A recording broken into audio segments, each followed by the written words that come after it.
Hi, this is Benjamin Tent, and today we're going to be talking about a naily sound. A naily sound is a term that some guitarists use to describe a very thin, tinny, weak sound coming out of the classical guitar. If a nice sound sounds like this, a tinny sound might sound. Sometimes we call that naily. The reason that I'm making this video is because I encountered this problem a lot when I was starting to study classical guitar by myself. And it wasn't until I got a teacher that I could really talk about these issues and figure out what the problem could be. But when I had these problems, I went straight to the nails. I said, it's got to be the nails. So I would just file away, try different shapes, try this and that, you know, just play with my nails constantly. And what would happen is, by the time that I was done, I would have no nail left. And I wouldn't be able to get a good sound or solve my problem at all because I didn't have anything to play with. So I've developed a couple things that I like to check out first before going to the nail.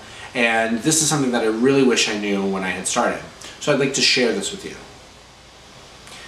The first thing we're going to talk about is hand placement. A lot of the sounds that come out of the guitar are contingent on us having a nice relaxed hand. So let's go through the steps of setting up the hand and making sure that it's in a good position to get a good sound. The first thing we want to do, or the first thing I tell my students to do, is make a fist, take their thumb and place it on the lowest sixth string, and then let the fingers relax.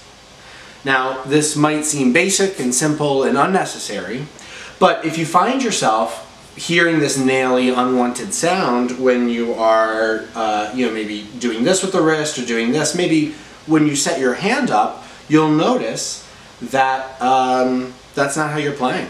So again, if we make a fist, put the thumb on the lowest sixth string and then relax the rest of the fingers.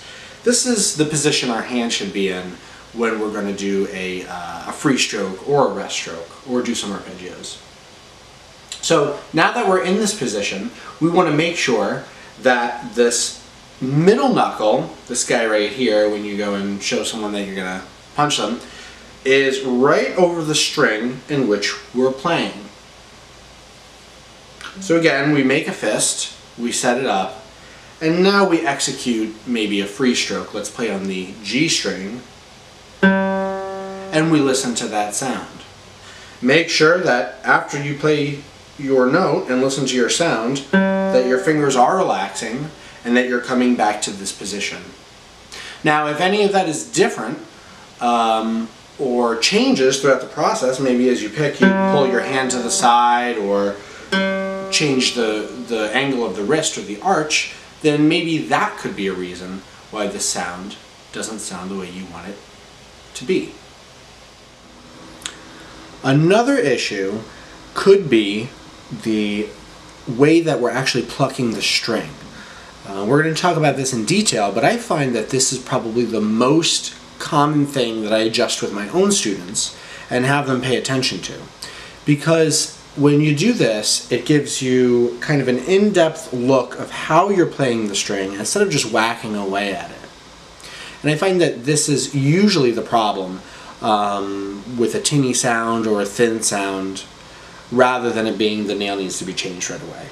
So the first thing we're going to do is we're going to set up to play a free stroke on the high E string. And I'm going to use I. You can use whatever finger you want. The first thing I need to do is make sure that the middle knuckle is directly over the string in which it's playing. So sometimes students will try to do a free stroke like this, and that's how you end up hitting other strings, and the knuckle is not over there. So I'm not going to get the best sound here. If I roll my hand forward and I have the middle knuckle right over the string it's playing, I'm going to get a much nicer sound. That's the first thing. The second thing is the finger needs to come directly back into the hand. We're not going to pluck up, and we're not going to pluck to any side. We're going to place the finger, and we are going to imagine pulling a string that goes all the way back to the elbow. Ready? The movement is coming from the top of my knuckle and going straight back into the arm.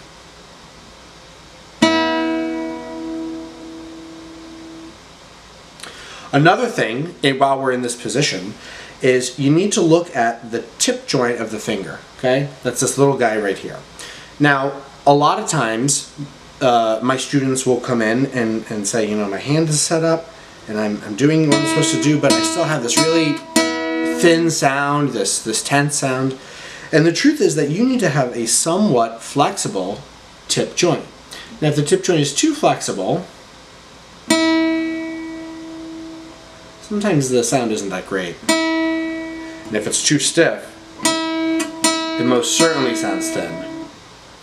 What you need to do is have some sort of in the middle pressure that allows it to move, but also come back when it's in the hand. So if I have like a medium stiffness of the tip joint, say I hit another string, but I got a nicer sound.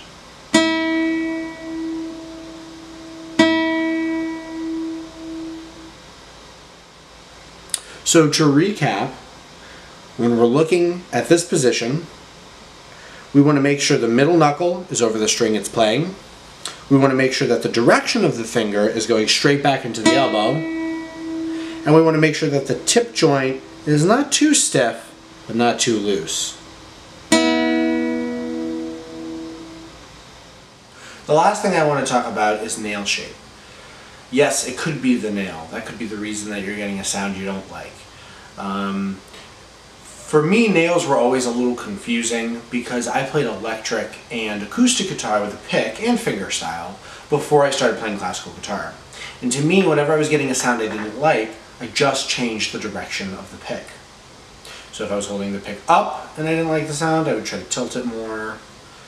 If I thought it was too thin, maybe I'd hit it on a little bit of an angle. And while all those general ideas are the same for the classical guitar, it comes out a little bit differently. So instead of changing the direction of the wrist or changing how the fingers move, we have these weird fingernails to worry about. So the thing that helped me the most was to just grow the fingernails out. Get them long, look like a vampire or a werewolf or whatever. You know, people really like long fingernails, especially on one hand. What I do is I have a nail file, right? And I put my finger on the nail file. This is kind of how I look at it. I look at it like this. And when I put my finger on the nail file, I try to imagine, with the direction that I'm playing, how much string will be touching the nail. So if I have a very long ramp or curve to the nail, in my position, a lot of that string will be touched before the string exits the finger. This is hard to capture on video, but when you have the guitar on your body and you're looking down, it'll be kind of easy to see.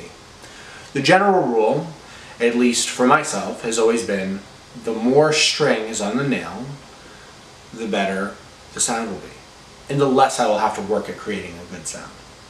So again, the more nail is there for the string to travel across it will give you a better sound.